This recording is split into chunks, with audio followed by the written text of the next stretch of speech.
السلام عليكم ورحمة الله تعالى وبركاته.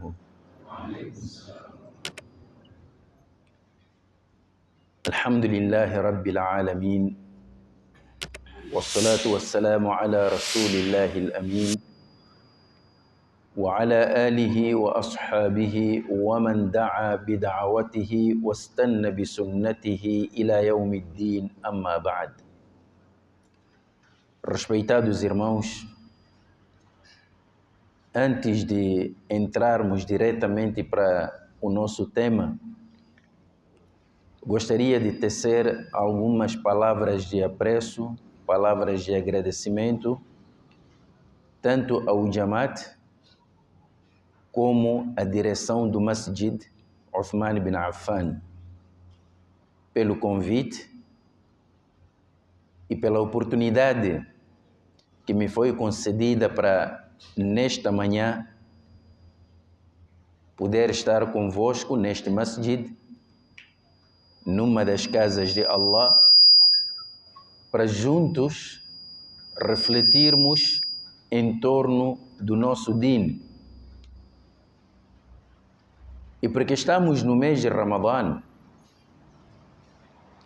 eu iria avançar com uma pergunta.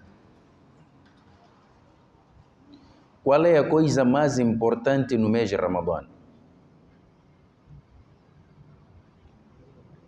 A coisa mais importante no mês de Ramadã, estimados irmãos, que deve se destacar mesmo, é o Corão. Por isso não erraram aqueles nossos álimos que nos explicaram que o mês de Ramadã é o mês do Corão.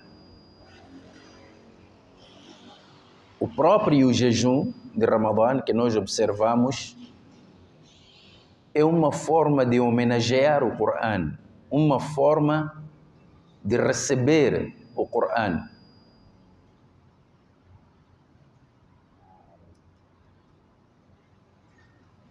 O Corão não é importante por causa do Ramadã. O Ramadã é importante por causa do Corão. Porque o mês de Ramadã é o tempo que Allah subhanahu wa ta'ala escolheu para revelar o Corão.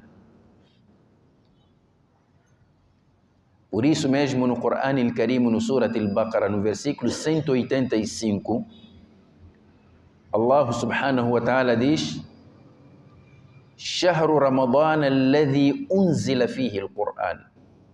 O mês de Ramadã é o mês em que o Corão foi revelado. O Corão é tão importante para a humanidade, para o universo todo. Então Allah escolheu o melhor tempo para revelar este Corão.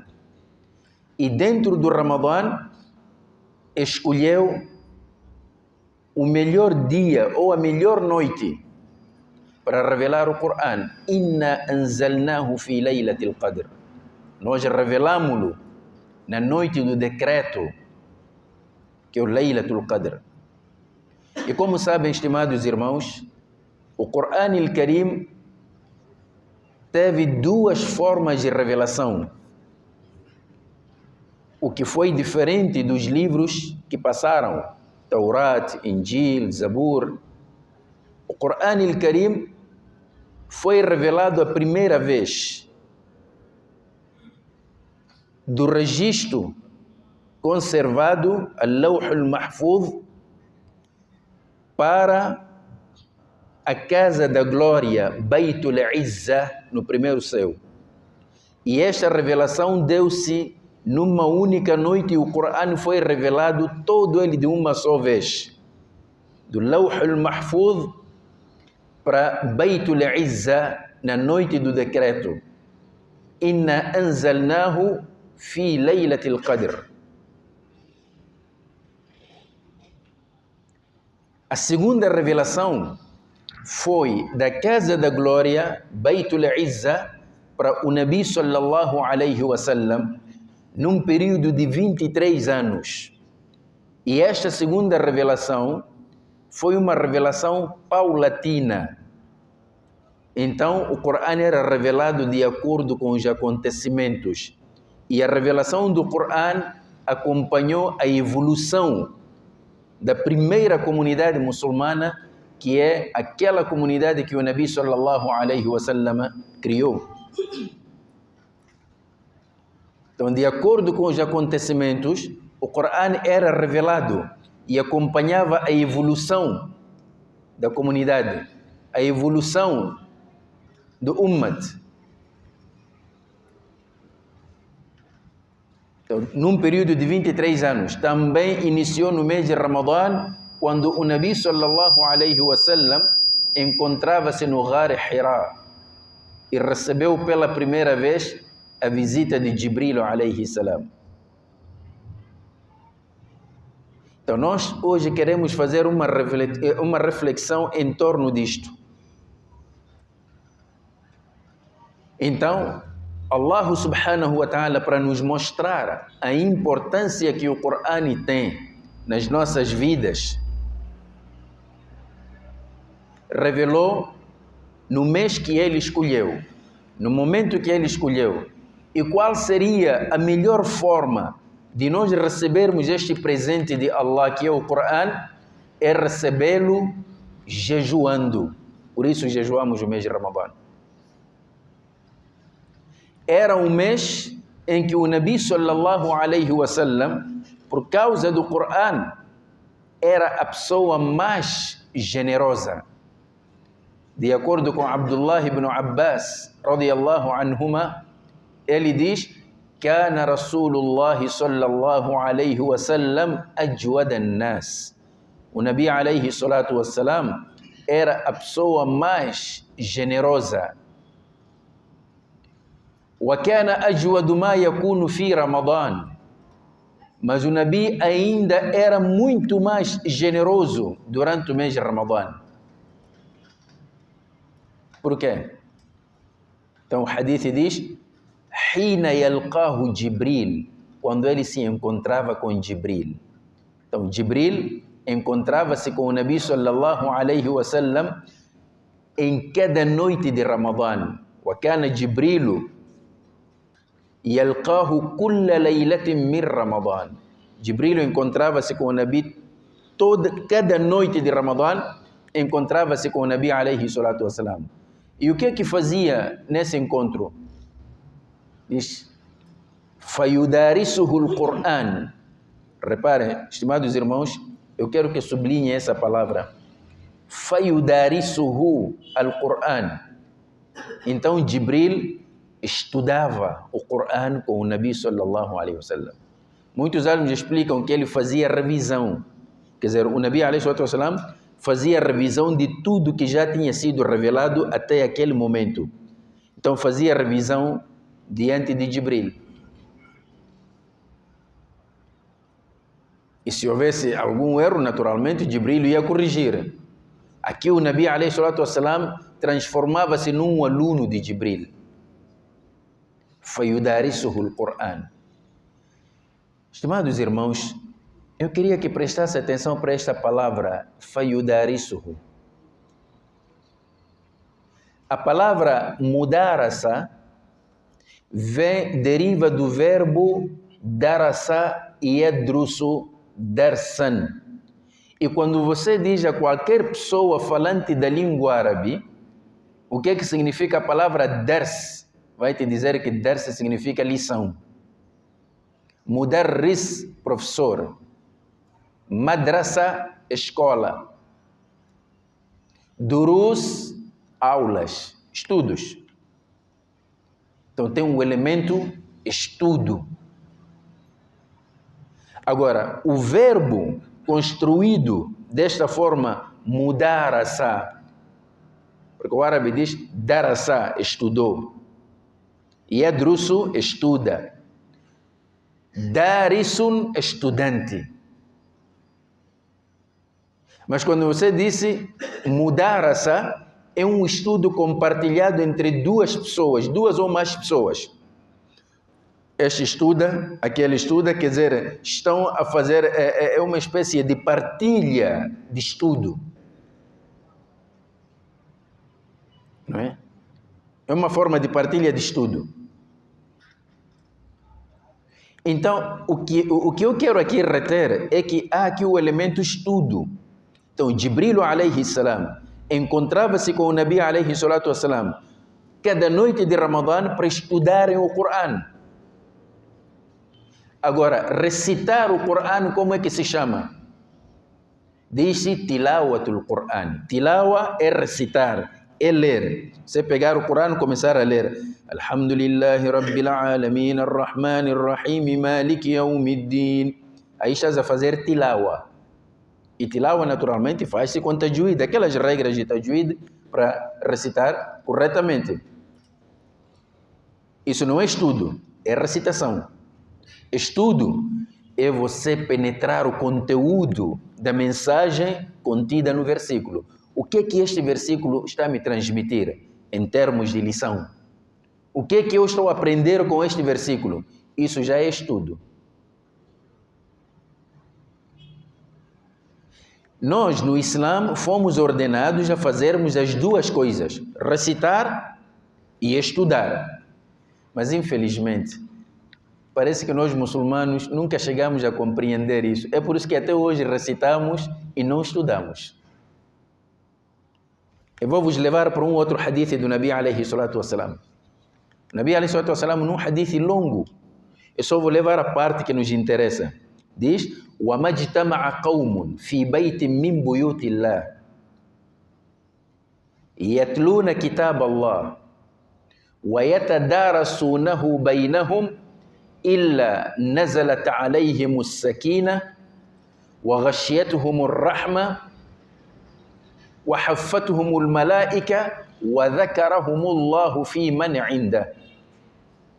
Esta parte do hadith, o Nabi alayhi salatu wassalam está a nos dizer que qualquer grupo de crentes que se junta numa das casas de Allah, que é o masjid, a fazer o quê? Yatluna kitab Allah, para recitarem o livro de Allah, wa yatadarasunahu bainahum, e estudarem o livro de Allah entre eles. Então, a ver, estimados irmãos, o hadith fala de duas coisas. Fala de tilawa, que é recitação, e fala de mudarasa, que é estudo do Corão. Então, nós no mês de Ramadã desenvolvemos muito o tilawa e não reservamos espaço nenhum para o estudo do Corão. Por isso que você apanha pessoas, até fazem khitmatul Corão no Ramadã, não sei quantas vezes. Nós queremos terminar o Corão no Tarawih e até nos gabamos, mashallah, no nosso masjid. Amanhã vamos fazer khitma, outros chamam khatam, outros dizem khatam, não é? E depois ali oferecem chá, oferecem não sei o que, lanche e tal, porque terminamos a recitação do Corão. Tá bem, e a outra parte de estudo deixaram para quem? Já isso fica para Jibril com o Nabi. Nós aqui só vamos fazer tilawa. Não, você que tem que estudar. Porque o Corão é uma mensagem para ti.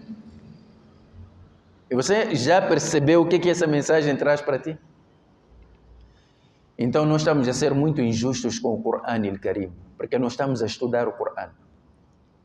Como nós estamos a estudar o Corão, onde é que vamos buscar os nossos pensamentos? Onde é que vamos buscar o nosso conhecimento? Que depois vai moldar as nossas vidas. Vamos buscar na internet. A pessoa de um lado recita o Corão, do outro lado adota conhecimento que tirou, extraiu da internet, que contraria aquilo que estava a recitar. Porque toda a gente assume que tudo que vem na internet, tudo que vem nos mídias, é a pura verdade, parece uma revelação divina. Não. O que vem na internet há coisa boa e há coisa prejudicial.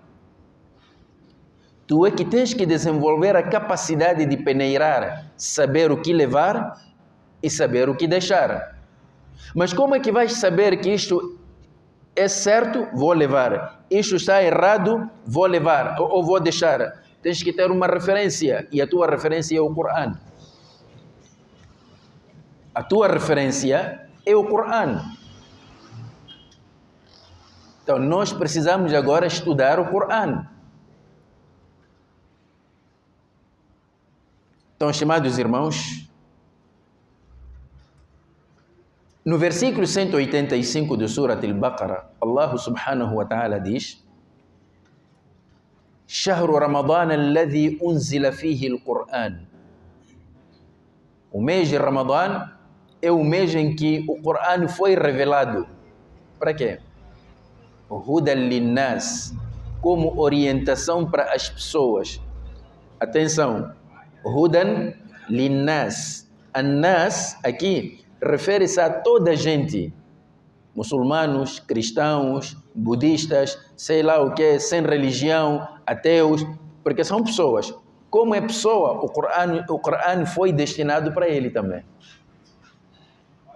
Mas como um livro de orientação.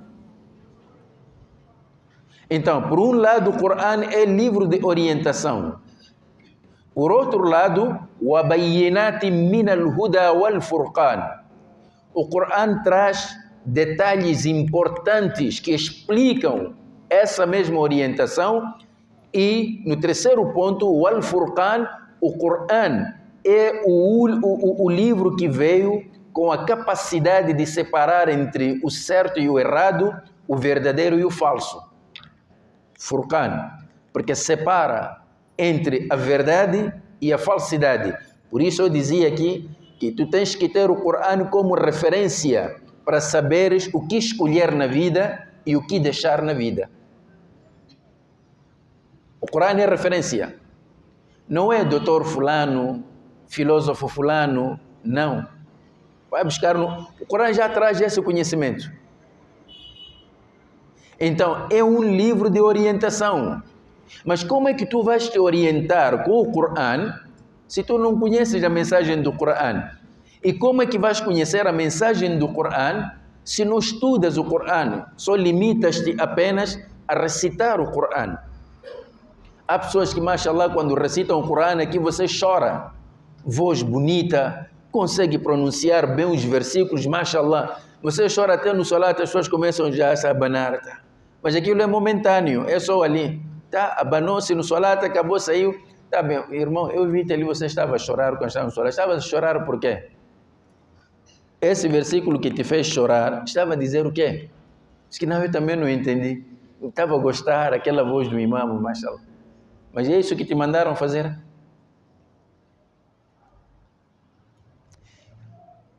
Eu vou vos trazer um exemplo. Certa vez, Bilal ibn Rabah, radiyallahu anhu, como era de hábito, ele quando fosse para a mesquita passava pela casa do Nabi alayhi salatu wassalam para acordar o Nabi. Só que dessa vez Bilal encontrou o Nabi alayhi salatu wassalam a chorar.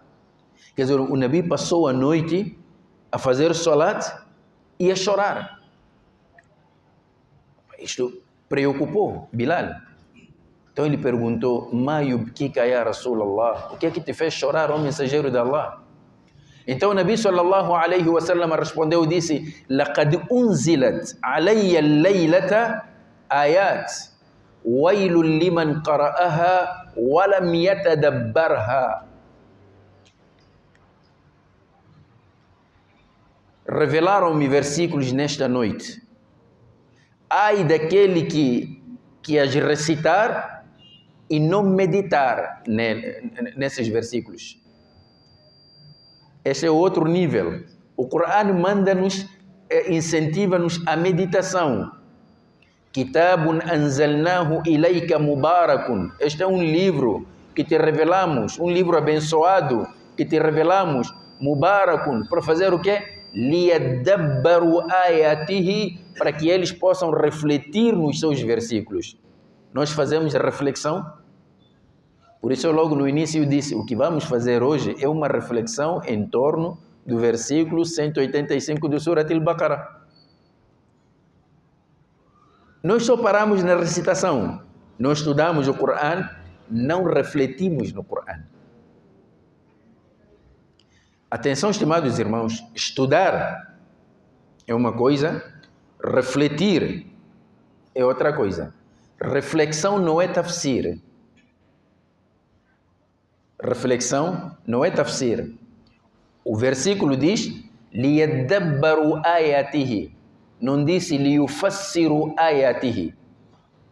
Para que eles possam interpretar os seus versículos. Não, para que eles possam refletir os seus versículos. Reflexão é para pôr a cabeça a pensar. E nesse exercício, você extrai lições para a tua vida. Então, o Corão era a fonte do conhecimento dos sahabas. Era a fonte de orientação para os sahabas. O Corão moldava as vidas dos sahabas. E nós hoje vamos buscar nossos conhecimentos de Aristóteles, dos gregos, dos romanos. Então, tudo aquilo que eles disseram de certo ou errado, nós assumimos como uma verdade. E queremos confrontar, queremos usar o conhecimento deles para confrontarmos o Corão. Não é possível. Esse é um caminho errado. Então o Nabi sallallahu alaihi wasallam diz que revelaram-me versículos esta noite. E o Nabi estava a meditar nesses versículos até que chorou. E disse, ai daquele que recitar estes versículos e não meditar. Estimados irmãos, conhecem esses versículos que fizeram chorar o Nabi alaihi salatu wassalam? Ou querem conhecer? Não sei se vamos conseguir chorar também. Os versículos estão no Surat Al-Imran. Allah subhanahu wa ta'ala diz, Inna fi khalqi as-samawati wal-ard wa ikhtilafi al-layli wan-nahar la ayatin li ulil albab الذين يذكرون الله قياما وقعودا وعلى جنوبهم ويتفكرون في خلق السماوات والأرض ربنا ما خلقت هذا باطلا سبحانك فقنا عذاب النار. São esses versículos que fizeram chorar o Nabi. De certeza, se o Nabi chorou por causa destes versículos, de certeza estes versículos estavam a falar de Jannat ou Jahannam. Então ele chorou por ter saudades do Jannat, chorou por temer o Jahannam. Acham que era isso? Eu vou tentar trazer o conteúdo destes versículos para entendermos esses versículos que fizeram o Nabi chorar. Falavam de quê? Allah diz, Inna fi khalqi as-samawati wal-ard. Na verdade, na criação dos céus e da terra, wa ikhtilafi al-layli wan-nahar, e na alternância da noite e do dia, la ayatin li ulil albab, há sinais para os sensatos, aqueles que refletem. Na criação dos céus e da terra, e na alternância da noite e do dia, é dia, depois vem noite. Como é que isso acontece, estimados irmãos? Essa alternância do dia e da noite resulta de quê? Resulta do movimento da Terra. A Terra faz dois tipos de movimentos. Tem um movimento de rotação e tem um movimento de translação. Há um movimento que a Terra faz em torno do Sol e há outro movimento que a Terra faz em torno do seu eixo imaginário. Então, este movimento que a Terra faz em torno do seu eixo imaginário dura 24 horas. A parte iluminada pelo Sol é o dia e a parte que fica na sombra, que não apanha a luz do Sol, é noite. Então, esse movimento é que origina a alternância do dia e da noite. A pergunta que eu vos faço, onde é que se estuda isso? Essa ciência que fala desse fenômeno que acabei de vos revelar aqui. Onde é que se estuda? Em que parte do fiqh estuda-se isso? Estimados irmãos, vamos avançar. Temos aqui muitos jovens, aqui estão na escola, outros até já estão no ensino superior. Temos aqui, eu sei que vocês sabem, mas vamos lá um pouco exercitar. Sim, diz? Na física? Na geografia? Sim. Há uma complementaridade aí. Geografia e física. Muito bem. Vocês já podem imaginar que o Nabi sallallahu alaihi wasallam chorou toda a noite por causa de versículos que falam da física e geografia.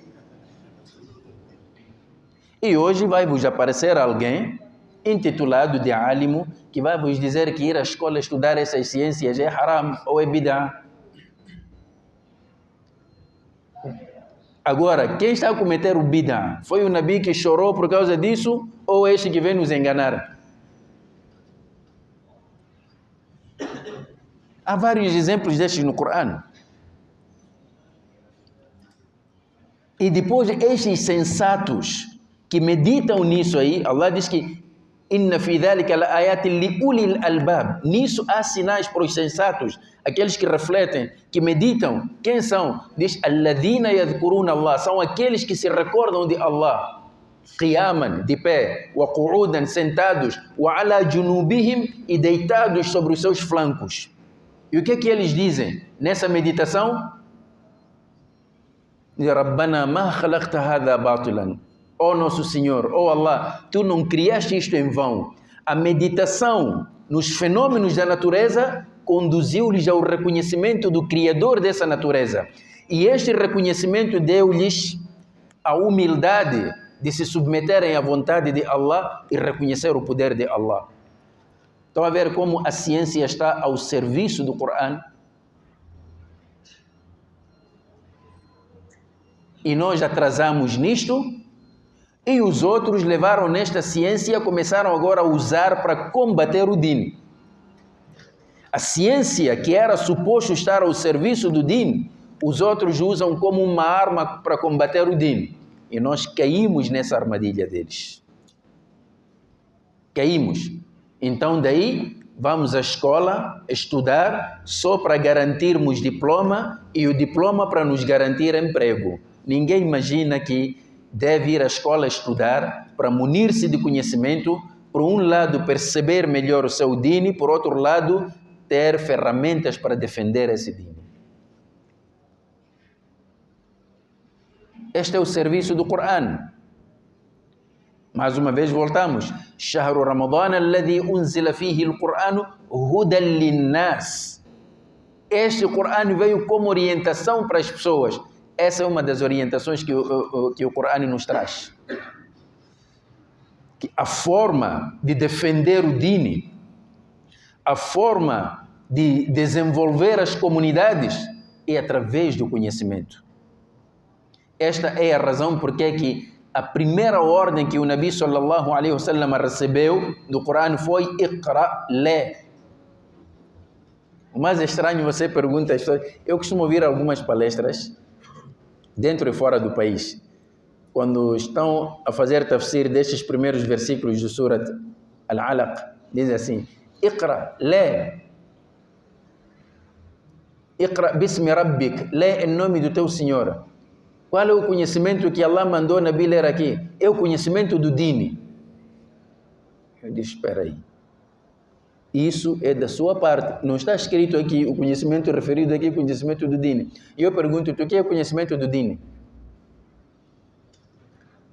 Diz que há conhecimento religioso e há conhecimento secular. Qual é o conhecimento secular? Sim, conhecimento secular é aquele que se aprende na escola. Então, aquilo não é do dini. Do dini, qual é? É tawhid, tafsir, fiqh e por aí em diante. Esse aqui é o conhecimento do dini. Sim. Tá bom. Então, voltamos para o mesmo surat. Allah diz, Iqra, lê, bismi rabbika alladhi khalaq, em nome do teu Senhor que criou. Sublinha a palavra rabbika. Allah não disse Iqra bismillahi, disse Iqra bismi rabbik alladhi khalaq, aquele que criou. A palavra khalaq, criação. Logo a seguir vai nos dizer Iqra bismi rabbika alladhi khalaq, khalaqa al-insana min alaq. Criou o homem a partir de um coágulo. Agora, você que chama a dizer que o mais importante é ilmo ou conhecimento do dini, explica-me esse versículo. خلق الإنسان من علق. Vai te dizer, criou o homem a partir de um coágulo. O que é coágulo? Você conhece quando você, quer dizer, bate-se num sítio, o sangue fica coagulado, não é? Porque é a concentração do sangue naquela região, depois o sangue fica coagulado. Cria uma camada, né, sólida do sangue. É isso mesmo que o Corão está a dizer, que Allah criou o ser humano a partir desse sangue coagulado. O que é coágulo? Aí depois vais encontrar, como Surat al-Anbiya, não é? Ou Surat al-Mu'minun fala, e muitos outros versículos. ثم خلقنا العلقة مضغة فخلقنا المضغة عظاما. Quer dizer, está a falar de osso, está a falar de tanta coisa. Como é que o ser humano foi criado? Então você vai ser obrigado a entrar na internet para ir pesquisar na área da medicina, na área da biologia, as fases da criação do ser humano, como é que se desenvolveu desde que era zigoto, que é o primeiro embrião, passa para a fase embrionária, do embrião passa para a fase fetal, que é um feto. Dali vai se desenvolvendo. Diz que foi assim que Allah criou o homem. Então, por que Allah fala que logo خَلَقَ الْإِنسَانَ مِنْ عَلَقٍ? Porque a criação do homem faz parte da criação da natureza. É parte da natureza. Significa que a natureza é o livro aberto que Allah nos deu e confirma exatamente aquilo que o Corão está a dizer. Estude a natureza para compreenderes, para saberes que este universo tem um Criador. É a Ele que você deve adorar. O que é que o Ocidente fez? O Ocidente hoje também desenvolveu um conhecimento, mas o conhecimento que o Ocidente desenvolveu é aquele conhecimento do qual o Nabi sallallahu alaihi wasallam pediu refúgio. Disse: "Wa min ilmin la yanfa", ou Allah, peço-te proteção contra um conhecimento que não, quer dizer, em outras palavras, que não presta, um conhecimento prejudicial. Quando é que o conhecimento é prejudicial? Quando você corta daquela condição mencionada no Corão. Iqra bismi rabbik, lê em nome do teu Senhor.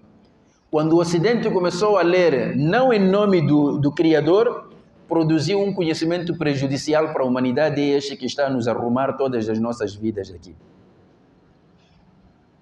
É este. Porque é um conhecimento que só te leva para o lado material. Não inspira em ti que este universo tem Criador.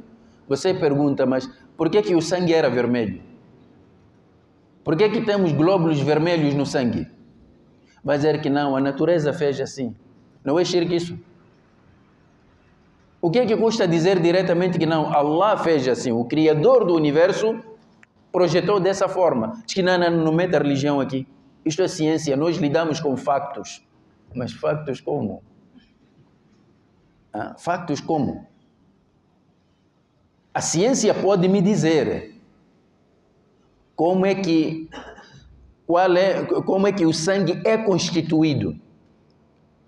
Até aí a ciência pode dizer. Mas a ciência é incapaz de me dizer por que a coisa tem que acontecer dessa forma. Não tem essa capacidade. Por que a Terra tem que girar? A ciência não me diz isso. Mas, estimados irmãos, voltamos para a nossa reflexão. O Corão al-Karim, sendo um livro de orientação, nós é que temos que agora desenvolver formas de estudarmos este livro e retirarmos dali lições da vida. Leia o versículo e diz qual é a mensagem contida neste versículo. O que este versículo está a me sugerir para fazer?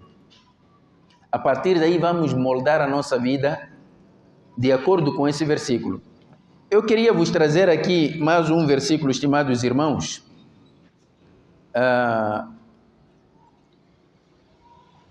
do Surat Hud. No Surat Hud, o versículo 61, Allah subhanahu wa ta'ala diz: وَإِلَى ثَمُودَ أَخَاهُمْ صَالِحًا. Por exemplo, estás a recitar este versículo. وَإِلَى ثَمُودَ أَخَاهُمْ صَالِحًا قَالَ يَا قَوْمِ اعْبُدُوا اللَّهَ مَا لَكُمْ مِنْ إِلَٰهٍ غَيْرُهُ هُوَ أَنشَأَكُمْ مِنَ الْأَرْضِ وَاسْتَعْمَرَكُمْ فِيهَا فَاسْتَغْفِرُوهُ ثُمَّ تُوبُوا إِلَيْهِ إِنَّ رَبِّي قَرِيبٌ مُجِيبٌ. Aqui, Nabi Salih estava a dizer ao seu povo, o povo de Thamud, قَالَ يَا قَوْمِ اعْبُدُوا اللَّهَ مَا لَكُمْ مِنْ إِلَٰهٍ غَيْرُهُ. Disse ao seu povo, olha, adorem unicamente Allah, porque vocês não têm outro Deus além dele. Depois, traz as qualidades deste Allah. E diz, هُوَ أَنشَأَكُمْ مِنَ الْأَرْضِ. Foi ele que vos criou da terra. هُوَ أَنشَأَكُمْ مِنَ الْأَرْضِ. Foi ele que vos criou, أَنشَأَكُمْ, vos criou da terra. E nós somos criaturas parte desta terra, fomos criados desta terra. E depois o que é que fez? وَاسْتَعْمَرَكُمْ فِيهَا. É aqui onde eu quero parar, estimados irmãos. O que é que significa a palavra وَاسْتَعْمَرَكُمْ? Os árabes, infelizmente, não sei quando é que isso aconteceu, usaram a palavra isti'mar, que é o وَاسْتَعْمَرَكُمْ, usaram a palavra isti'mar para significar colonização. E a palavra isti'mar, na linguagem do Corão, não tem nada a ver com colonização. Existe uma outra palavra em árabe que se poderia encaixar perfeitamente no conceito de colonização. Colonização aqui estou a referir, hein? Quando os europeus saíram das suas zonas e vieram colonizar os nossos países. Vieram aqui para a África, sentaram naquela conferência de Berlim, com a África como um prato de comida, começaram a dividir. Dividiram-nos aqui, então criaram estes países todos que hoje conhecemos aqui, África, quase 50 e tal países africanos. Tens aqui Moçambique, África do Sul, Tanzânia, Malawi e por aí em diante. Colonizaram-nos. Não é essa colonização. Isso aí os árabes infelizmente chamam de isti'mar. E nesta colonização que os europeus vieram aqui nos submeter, o que é que eles fizeram? Sabiam que um dia iam sair. O africano ia acordar, realmente aconteceu. Então, a África entrou naquela fase de lutas nacionais para ganhar a independência. Aqui nós ganhamos em 1975, outros não sei, em outros anos. O importante, conseguimos tirar o colono dos nossos países, mas continuamos com as mesmas fronteiras que ele nos criou. O colono. E estas fronteiras que o colono criou, ele tinha em vista ocupar zonas estratégicas e ricas.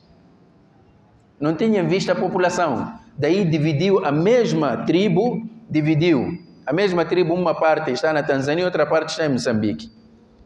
E quando vivem aqui na zona fronteiriça aqui, este sai daqui e diz que vou visitar meu tio lá. E quando passa a fronteira, vem logo as autoridades. Há invasão das nossas fronteiras. Há tanzanianos que estão a entrar aqui. Não, ele vai visitar o tio, é a mesma tribo. Quem dividiu esses aí foi o colono já foi. Então, tivemos a nossa independência militar. Mas politicamente continuamos colonizados, economicamente continuamos colonizados, culturalmente continuamos colonizados, até linguisticamente continuamos colonizados. Até linguisticamente continuamos colonizados.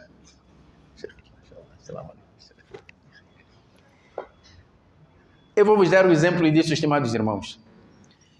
Se você sai de Moçambique, vais para o Egito, quantos países vais atravessar? Sais daqui, entras na Tanzânia, entras no Quênia, vais depois entrar na Etiópia, da Etiópia entras no Sudão, do Sudão apanhas o Egito. Quer dizer, se alguém vai por esta linha, né? Então, estás a sair de Moçambique, Tanzânia, Quênia, Etiópia, Sudão, depois Egito. Quer dizer, passaste 4 países para chegar no Egito. Se você ultrapassa a fronteira moçambicana, se você ultrapassa a fronteira, aqui, por exemplo, nós falamos Mani, falamos Macua. Se você ultrapassa a fronteira, ou mesmo até a língua, esta que chamaram de língua oficial, português, basta você deixar a fronteira de Moçambique, passa já para a Tanzânia, queres falar português, quem vai te entender? Ninguém. Estás a levar metical, teu dinheiro aqui, metical. Depois de atravessar a fronteira, consegues comprar alguma coisa? Não. Mas que tal se falares inglês? Toda a gente vai te entender. Se tirares dólares, compras qualquer coisa que você quer. Não é colonização isso? Por que as nossas línguas não servem? Estamos ainda no continente africano. Ainda não saímos da África. Mas as nossas línguas nativas não servem à África.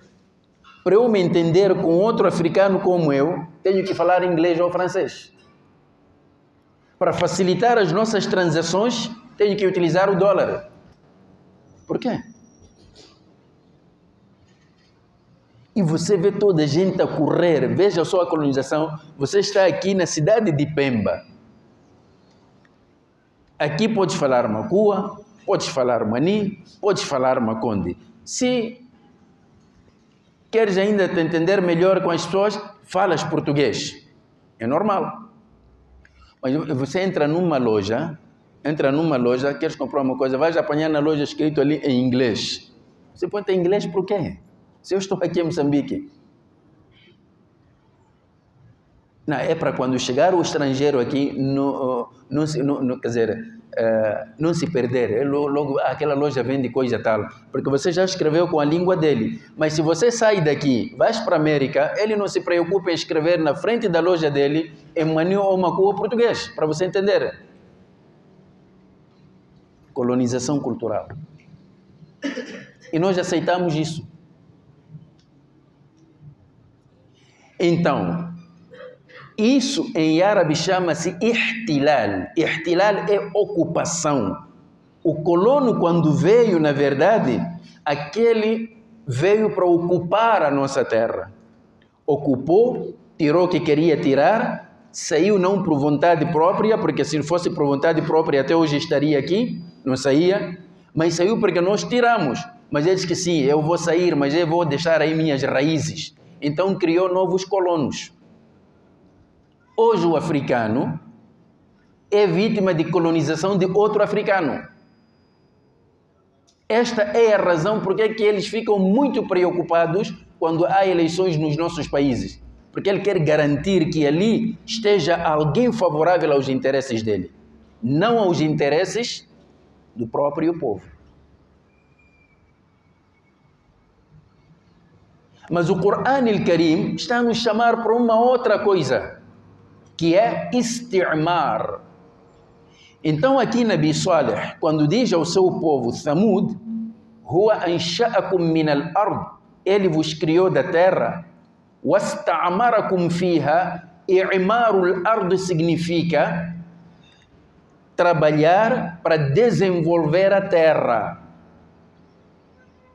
Você criar condições para que Allah deu-te conhecimento, deu-te recursos, deu-te capacidade, então usa esses recursos que Allah te deu, desenvolva a terra onde Allah te colocou para criar o bem-estar de todos que estão aí a viver. Isso faz parte de ibadah, do ponto de vista deste versículo. وَاسْتَعْمَرَكُمْ فِيهَا.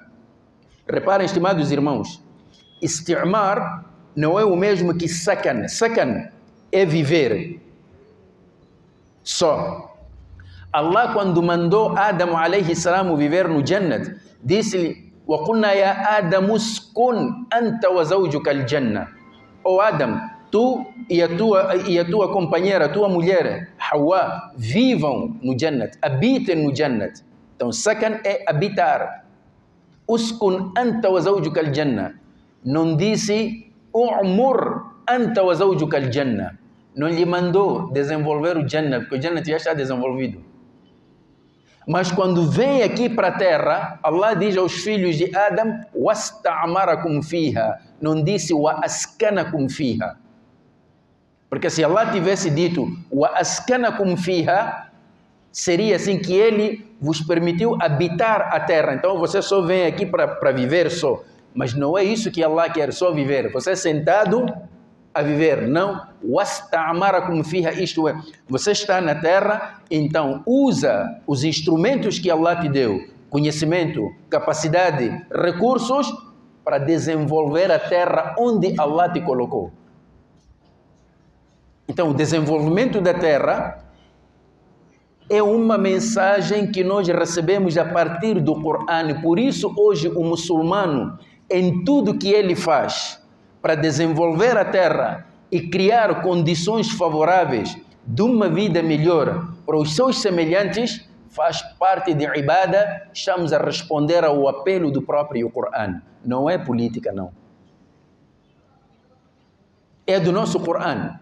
Esta é a razão por que vamos encontrar depois vários hadiths do Nabi ﷺ que nos dizem que, olha, se você ouvir que o Qiyamah está perto e tens uma planta na tua mão, se conseguires plantar, planta.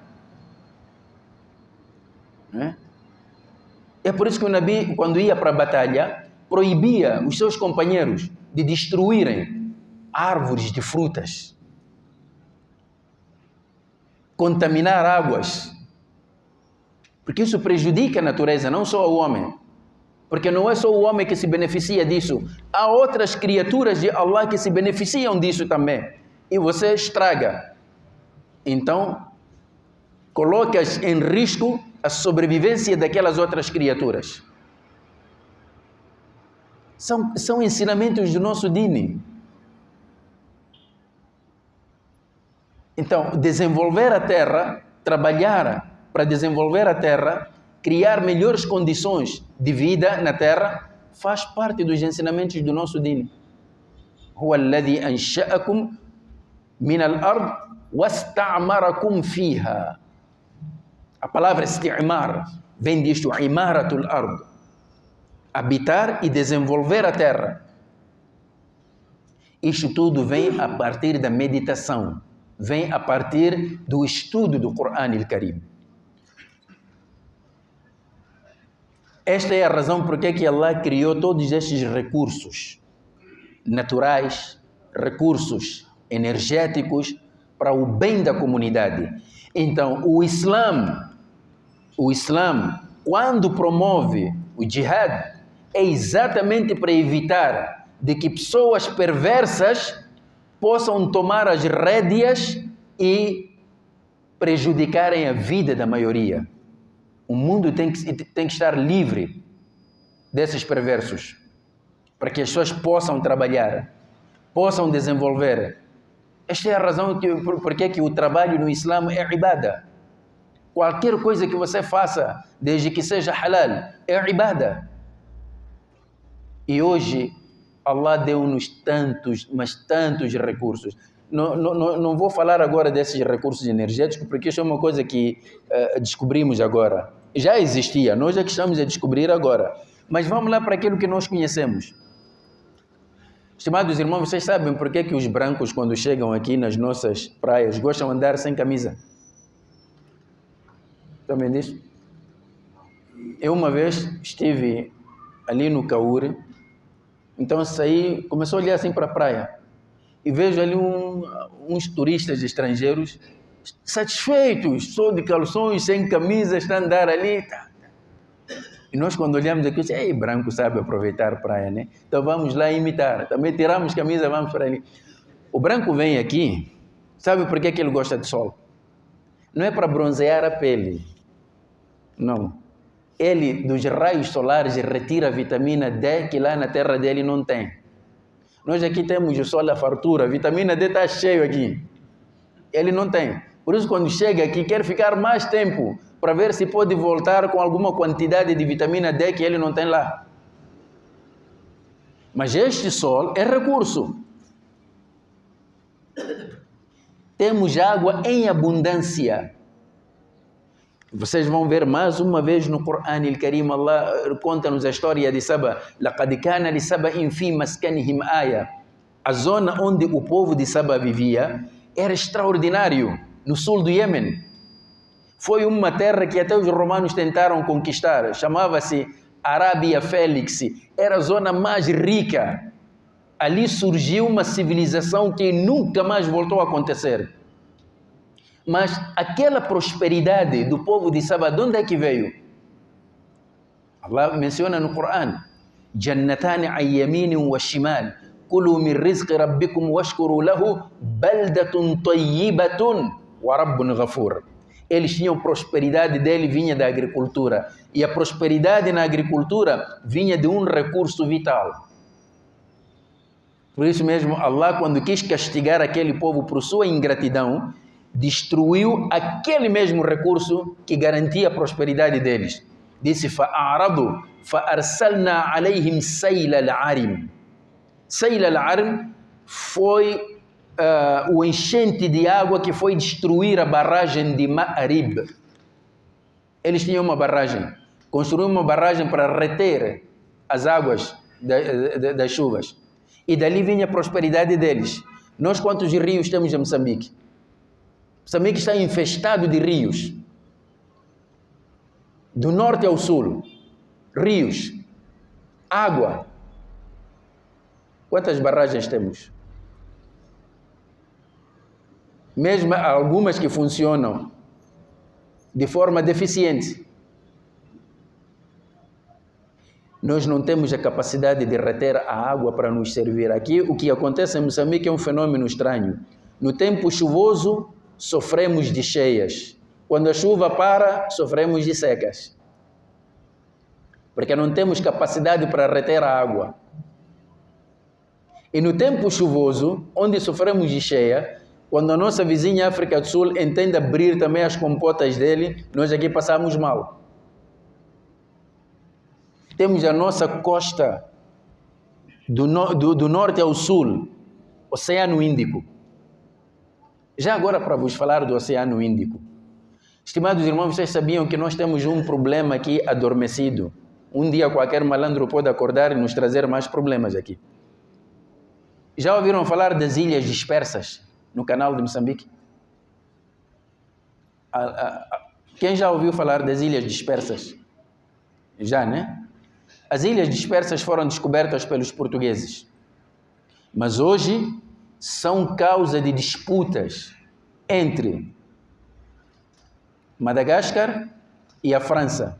A França considera-se legítima proprietária daquelas ilhas. E neste conflito entre França e Madagascar, Moçambique, que é o dono do canal e tem os seus direitos marítimos, nem sequer é convidado para fazer parte na confusão também. Não é chamado. Mas, entretanto, se formos do ponto de vista legal, o colono português estava aqui, colonizou-nos e ele descobriu aquelas ilhas. Não é? Então, era o dono. Então, o colono já saiu. Quando o colono morre, deixa a herança. Quem é que tem direito de herdar? É o filho ou é o vizinho? É o filho. Então, logo, Moçambique seria legítimo herdeiro da herança do colono. Mas ele não é chamado. A França está onde? Na Europa. Mas vem reivindicar seus direitos aqui no canal de Moçambique. Aquelas ilhas são minhas. E essas ilhas representam, para a economia mundial, representam o futuro dos recursos energéticos na região. Consegue agora compreender um pouco das causas do terrorismo, né? Depois dizem que não, aquilo é islâmico. Islâmico como? Estimados irmãos, eu sei que estão a gravar isto, mas é importante que as pessoas saibam também. Eles não podem usar a nossa religião, não podem usar o Islã para ocultar os seus apetites e interesses econômicos e estratégicos. Não pode. Estes recursos Allah criou para o bem das suas criaturas. Para o bem das suas criaturas. Então, estes recursos não podem virar um Deus que é adorado, em vez de Allah. Allah criou isso para o bem-estar das pessoas. Mas hoje estamos a sofrer precisamente por causa desses recursos. Isto é preocupante. Por isso mesmo, estimados irmãos, há muita coisa aqui por dizer. Eu não vou alongar, penso naquilo que eu disse, já deu para entender mais ou menos a essência da mensagem que eu quis aqui trazer. Estudar o Corão. Refletir os versículos do Corão. É isto que os inimigos do Islã nunca vão querer que os muçulmanos façam, porque o Corão acorda as mentes, ativa as mentes. O que nós precisamos agora aqui é esta revolução intelectual. E termos o Corão como uma fonte de conhecimento. Os inimigos do Islã não se preocupam se você tem 1000 e tal hafizes do Corão. Pode até toda a população pode memorizar o Corão. É importante memorizar porque preserva o texto do Corão. É importante, mas não basta. Mas enquanto nós só tivermos hafizes só, e enquanto os muçulmanos só terminarem na recitação do Corão só, o mundo está bem. Aí somos amigos. Mas no dia que vocês começarem a estudar o Corão, no dia que começarem a refletir os versículos do Corão, vão ser chamados de terroristas extremistas. Por quê? Porque é essa parte que amedronta os inimigos do Islã.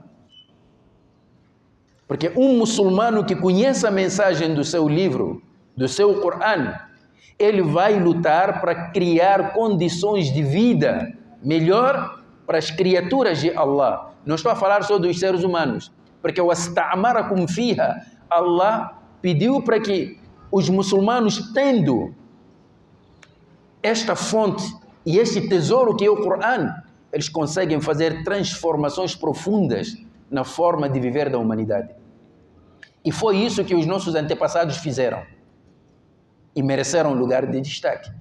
E o mundo não está preparado para voltar a repetir isso. Então é por isso que este discurso todo, extremismo, terrorismo, islâmico, não estão a insistir. Você começa que nós já gastamos saliva. Meus senhores, isto não tem nada a ver com o Islã. E eles sabem que não tem nada a ver com o Islã, mas estão a insistir na mesma tecla, sabem por quê, estimados irmãos? Porque uma mentira repetida várias vezes vira verdade. Eles sabem. Basta ver uma nossa irmã aí com hijab, mais salvamos que estão a ver? Não dizíamos mesmo, está ali sinal de terrorismo. Hijab é sinal de terrorismo. Barba é sinal de terrorismo. Jubô é sinal de terrorismo. Quer dizer, o Papa também é terrorista, que também põe jubô. Até põe cofió também. Quando passa uma irmã da igreja, com todas aquelas vestes, até as pessoas respeitam. Bom dia, irmã, bom dia, irmã. Mas quando é muçulmana passar, todos ficam com medo. O que está a carregar ali? Mas qual é o teu problema? Qual é o teu problema? Mas tudo isso nós sabemos que são coisas orquestradas para desmoralizar os próprios muçulmanos, a começar a ter medo do seu dini, medo de praticar o seu dini, porque senão vai ser conotado como terrorista. Não. Eles querem um muçulmano que chamaram muçulmano moderado. O Islã não traz isso. Muçulmano é muçulmano. Você diz La ilaha illallah, Muhammadur Rasulullah, cumpre com as obrigações, você é muçulmano. Mas eles agora já nos trouxeram um novo conceito. Não, há muçulmanos radicais, há muçulmanos moderados. E você pergunta a ele, quem é muçulmano radical para ti? Então, muçulmano radical para eles é aquele que se preocupa em fazer 5 salates na mesquita com jamaat. Chegou o mês de Ramadã, jejua. Se for mulher, põe hijab. Preocupa-se em cumprir com os sunnates. Então, para eles, este é muçulmano radical. Agora explica-me lá, muçulmano moderado. Muçulmano moderado é aquele que se chama de Muhammad ou Ahmad. O Islã dele terminou aí no nome. O resto não tem mais nada. Bebe, consome droga, faz falcatruas, não pisa na mesquita. Ele na mesquita só entra uma vez na vida, quando é para fazer salat de janaza para ele. Então, para eles, este é um muçulmano moderado porque é liberal. dá-se com todos, mashallah. Meu irmão, temos que ter cuidado. Allah disse no Corão, Huwa sammakumul muslimin, Ele vos denominou de submissos, muçulmanos. Não disse se era radical ou moderado. O que se espera é que quando alguém se torna muçulmano, tem que cumprir. Só isso. Então, estimados irmãos, eu queria deixar aqui estas palavras simplesmente como uma conversa e uma reflexão, pensarmos nestas coisas. Eu não tinha uma coisa assim elaborada, só preferi partir daquele versículo para refletirmos sobre tudo isto e olharmos, afinal, o que é que nós estamos a fazer com este nosso dini. Vamos continuar só a recitar o Corão? Quando é que vamos começar a estudar o Corão? Quando é que vamos começar a refletir os versículos do Corão? Eram estas palavras que queria partilhar convosco. Mais uma vez, agradecer a todos os irmãos aqui presentes.